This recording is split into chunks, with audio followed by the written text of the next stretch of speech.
There is no such thing as speech without a voice, but there is a voice without speech.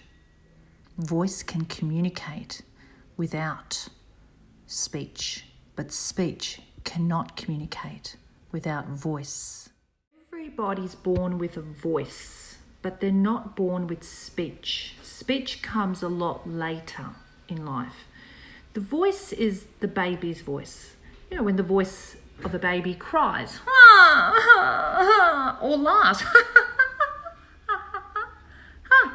right? In that voice, the mother knows what the baby is feeling or what the baby's trying to say, particularly when it's crying and it's wanting milk. It doesn't have language yet.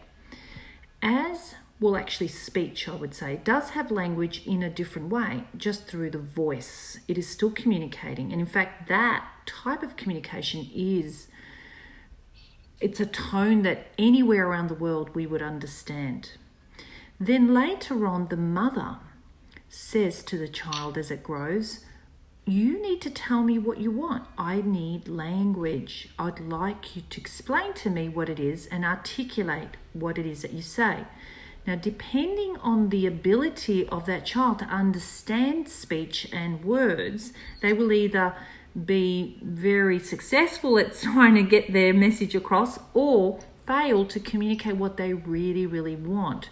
So suddenly we're not just talking about voice only, but we're talking about speech. So to communicate, we know that you must have a voice first. So you can have a voice to communicate. But speech requires words and voice, right? But what ultimately we need to hear people's voice, because voice communicates emotion and communicates a language that everybody understands. So when we're speaking, we want to make sure people can feel the voice in what we say and not just the words. Don't put so much emphasis on words, but using the voice, because right from the beginning, we had voice before speech. Right? There is no such thing as speech without a voice, but there is a voice without speech.